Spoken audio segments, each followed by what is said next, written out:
Hello students, welcome back to Mehta School Digital Classes.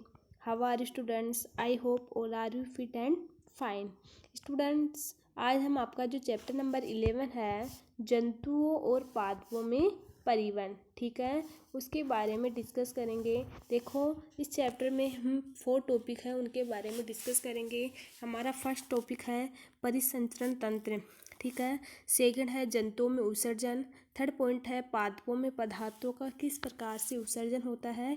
एक होता है वाष्पोत्सर्जन, ठीक है। इस चैप्टर में हम 4 टॉपिक हैं उनको डिटेल से डिस्कस करेंगे। तो देखो हमारा इस चैप्टर का जो फर्स्ट टॉपिक है परिसंचरण तंत्र, जिसको हम सर्कुलेटरी सिस्टम भी बोलते हैं। तो सबसे पहले हम सर्कुलेटरी सिस्टम के बारे में डिस्कस करेंगे। तो देखो सबसे पहले है रक्त, डैट मीन्स ब्लड, कि ब्लड क्या है। देखो जब आपके शरीर का कोई भाग कट जाता है तो क्या होता है, यह आपने देखा होगा, ठीक है। तो रक्त या रुधिर बाहर आने लगता है, लेकिन रक्त क्या है, रक्त वह तरल पदार्थ या द्रव है जो रक्त वाहिनियों में प्रवाहित होता है। यहाँ 2 क्वेश्चन बनते हैं। सबसे पहले बनता है रक्त क्या है, तो हम बोल सकते हैं कि रक्त वह तरल पदार्थ या द्रव है जो रक्त वाहिनियों में प्रभावित होता है, ठीक है।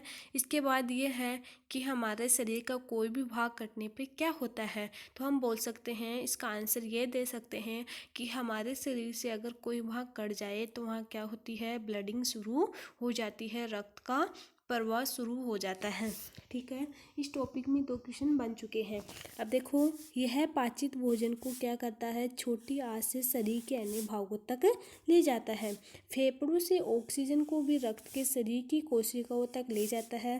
रक्त शरीर में से अपशिष्ट पदार्थों को बाहर निकालने के लिए उनका परिवहन भी करता है। आपको पता है जो रक्त है वो शरीर में जो अपशिष्ट पदार्थ होते हैं उनको बाहर निकालने के लिए भी उनका भी क्या करता है, परिवहन करता है। रक्त विभिन्न पदार्थों को किस प्रकार ले जाता है।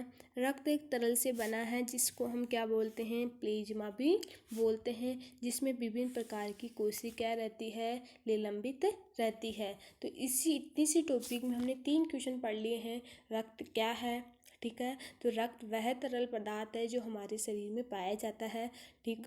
सेकंड क्वेश्चन है हमारे शरीर का कोई भी भाग कट जाए तो क्या होता है, तो कट जाने पे वहाँ पे ब्लीडिंग शुरू हो जाती है, ठीक है। इसके बाद हम थर्ड क्वेश्चन बनता है प्लेज्मा किसे कहते हैं, तो रक्त एक तरल से बना है जिसको हम प्लेज्मा भी कहते हैं, जिसमें विभिन्न प्रकार की कोशिकाएं क्या होती है, निलंबित होती है। अब आप क्वेश्चन इस डायग्राम में देखो कि किस प्रकार से हमारे शरीर में कौन कौन से भाग पाए जाते हैं। तो सबसे पहले हम देखो ये क्या है, एक मानव का परिसंचरण तंत्र है, जिसमें ये क्या है, हृदय हैं, जिसमें 4 सिरे होते हैं, 2 आलिंद होता है, 2 निर्दय होता है, जिसको हम अगले वीडियो में पढ़ेंगे। जो हार्ट है उसके बारे में डिस्कस करेंगे, कौन से सिरा होते हैं, कौन सी धमनी होती है, उनके बारे में भी डिस्कस करेंगे।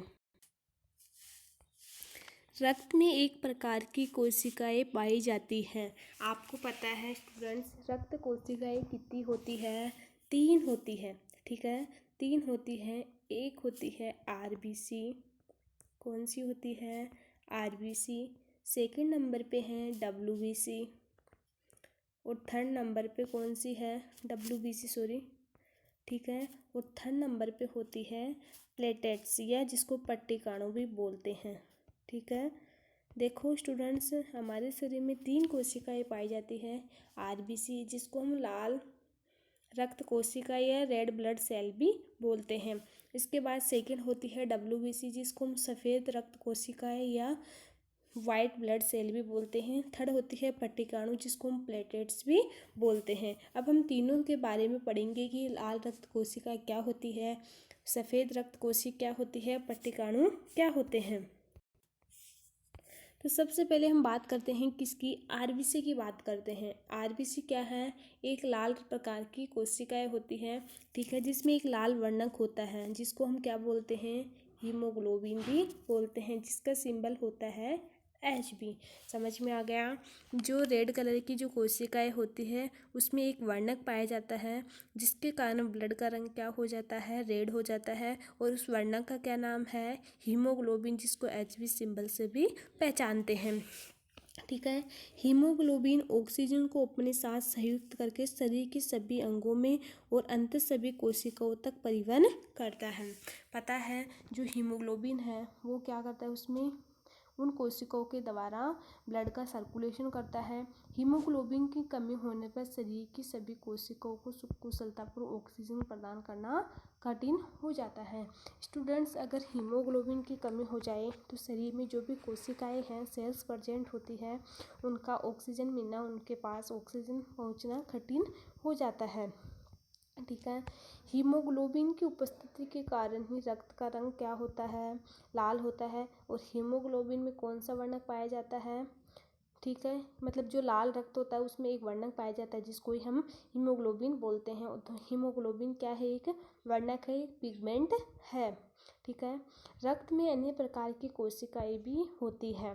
इसके अलावा सेकंड कोशिका बात करें हम किसकी, WBC, जिसको सफ़ेद रक्त कोशिका या वाइट ब्लड सेल भी बोलते हैं। ये कोशिका उन रोगाणुओं का भक्षण करती है, नष्ट करती है जो हमारे शरीर में प्रवेश कर जाते हैं। जो सफ़ेद रक्त कोशिकाएं होती हैं वो हमारे शरीर में पाए जाने वाले विभिन्न प्रकार के जो रोगाणु होते हैं उनका भक्षण करती हैं, उनको नष्ट करती हैं। ठीक है। अब हम थर्ड टाइप की बात करते हैं किसकी, पट्टिकाणु की। पट्टिकाणु या प्लेटलेट्स क्या होते हैं, तो रक्त का थक्का बन जाना जिसमें एक अन्य प्रकार की कोशिकाओं की उपस्थिति का कारण होता है कि एक रक्त का थक्का बनना ही क्या है, एक पट्टिकाणु है। इसके बाद हम बात करते हैं किसकी, रक्त वाहिनियों की बात करते हैं। ठीक है।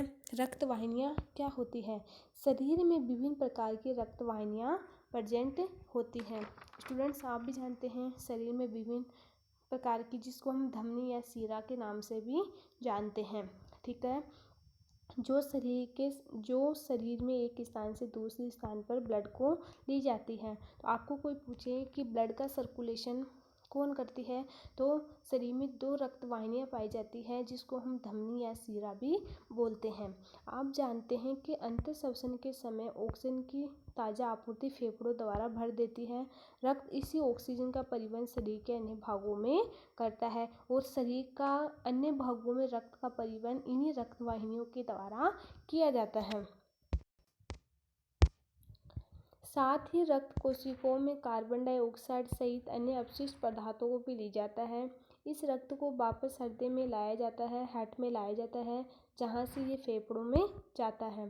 फेफड़ों से कार्बन डाइऑक्साइड बाहर निकाल दी जाती है, जैसा कि आपने 10th अध्याय 10 में पढ़ा था। इस प्रकार शरीर में दो प्रकार की रक्त वाहिनियाँ पाई जाती है जिसको हम धमनी या सीरा भी बोलते हैं। अब स्टूडेंट्स, आपको पता है कि दो प्रकार की पाई जाती है, तो आप पहचान कैसे करोगे कि कौन सी धमनी है और कौन सी सीरा है। ठीक है। तो इसके पहचान के लिए देखो, धमनियाँ हृदय में ऑक्सीजन की समृद्ध रक्त को शरीर के सभी भागों में ली जाती है, चूँकि रक्त प्रवाह तेजी से और अधिक दाब पर होता है, अतः धमनियों की भीतरीय दीवार मोटी प्रत्यास्थ होती है। जो धमनियाँ होती है उनकी जो भित्तियाँ होती है वो क्या होती है, मोटी होती है और प्रत्यास्थ होती है, डेट मीन्स कठोर होती है। आइए हम धमनियों में रक्त के प्रवाह का अनुभव करने के लिए क्रियाकलाप भी करते हैं। देखो, इस क्रियाकलाप से समझेंगे कि किस प्रकार धमनियों में रक्त का प्रवाह होता है। देखो, इस क्रियाकलाप से समझेंगे कि किस प्रकार से धमनियों में रक्त का प्रवाह होता है। अपने दाहिनी या दक्षिण हाथ की मध्य और तर्जनी अंगुली को अपनी बाईं कलाई के भीतरी भाग पर रखिए, जिसे डायग्राम में दिखा रखा है कि अपने दोनों अंगुलियों को, जो अपना दक्षिण हाथ है उसकी तर्जनी अंगुलियों को रखते हैं। क्या आपको कोई स्पंदन या गति थक थक महसूस होती है क्या, जिसको हम धड़कन भी बोलते हैं। इससे हम देख सकते हैं इसी से हम महसूस करते हैं कि किस प्रकार गति हो रही है या स्पंदन क्यों होता है।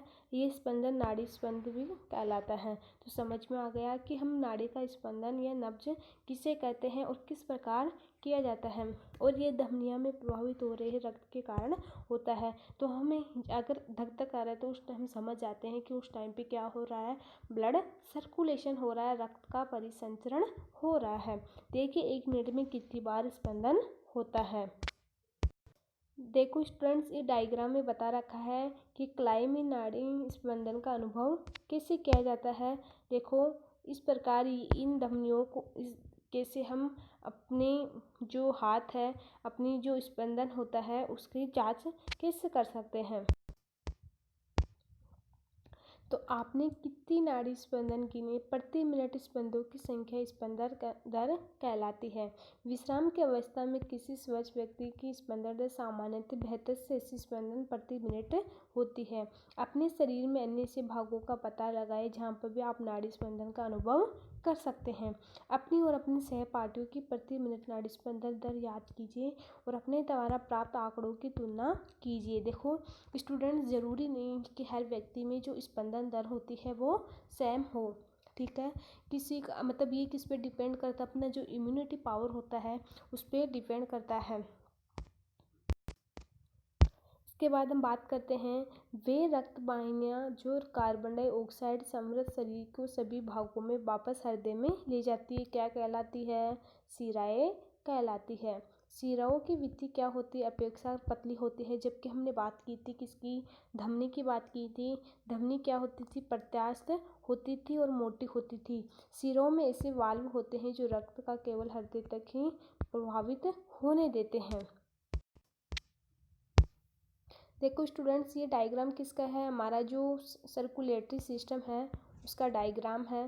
देखो ये क्या है? हार्ट है, ठीक है। ये फेफड़े हैं, ठीक है।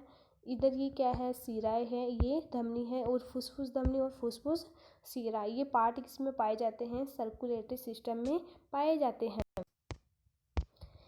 स्टूडेंट्स देखिए 11.3 देखिए और आपने धमनियाँ अन्य छोटी छोटी वाहिनियों में विभाजित होती दिखाई देती है। ऊतकों में पहुंचकर वे पुनः अत्यधिक पतली नलिकाओं में विभाजित होती है जिनको हम केशिकाएं भी बोलते हैं। केशिकाएं पुनः मिलकर शिराओं को बनाते हैं जो रक्त में क्या क्या कहाँ तक लेके जाती है? हृदय में लेके जाती है। तो स्टूडेंट्स इस टॉपिक में हमने क्या क्या पढ़ा? देखो सबसे पहले पढ़ा रक्त। रक्त क्या होता है? तो रक्त हमने पढ़ा कि रक्त वह तरल पदार्थ है जो रक्त वाहिनियों में क्या होता है? प्रभावित होता है और ये क्या करता है? जो पाचित भोजन को क्या करता है? छोटी आंत से शरीर के अन्य भागों तक ले जाता है, ठीक है। इसके बाद हमने पढ़ा कि प्लाज्मा क्या है? प्लेज्मा क्या है? तो रक्त एक तरल से बना है जिसको हम प्लेज्मा भी कहते हैं। इसके बाद हमने पढ़ा रक्त केशिकाएं के बारे में कि रक्त केशिकाएं कितनी थी। तो हमने पढ़ा था RBC, ठीक है, रेड ब्लड सेल, ठीक है, लाल रक्त कोशिकाएं। सेकंड पढ़ा था WBC, ठीक है, और थर्ड पढ़ा था हमने पट्टिकाणु या प्लेटेट्स, ठीक है। तो हमने RBC में क्या पढ़ा था? ये लाल रंग का होता है कि उसमें एक वर्णक पाया जाता है जिसको हम हीमोग्लोबिन भी बोलते हैं, ठीक है। WBC में हमने क्या पढ़ा था? जो WBC है ये कैसे का रोगाणु का रक्षण करती है जो हमारे शरीर में प्रवेश करते हैं। इसके बाद प्लेटेट्स के बारे में, पट्टिकाणु के बारे में पढ़ा कि रक्त का थक्का बन जाना जिसमें एक अन्य प्रकार की कोशिकाओं का उपस्थित होने के कारण ही रक्त का थक्का बनता है। इसके बाद हमने पढ़ा रक्त वाहिनियाँ। आपको पता है रक्त वाहिनियाँ 2 होती थी, ठीक है, जिसको हम धमनी या शिरा भी बोलते हैं। धमनियाँ हृदय से ऑक्सीजन का क्या करती थी? समृद्ध करके शरीर के सभी भागों में लेके जाती थी। स्टूडेंट्स, ओके स्टूडेंट्स, हम आपका जो अगला वीडियो है उसमें हम किसके बारे में पढ़ेंगे? उसमें हम हार्ट के बारे में पढ़ेंगे, हृदय के बारे में पढ़ेंगे कि हृदय क्या होता है, ठीक है, और इसका क्या वर्क है, ये शरीर का कौन सा भाग है और इसके द्वारा रक्त का प्रवाह हम किस प्रकार से करते हैं। Okay student, thank you.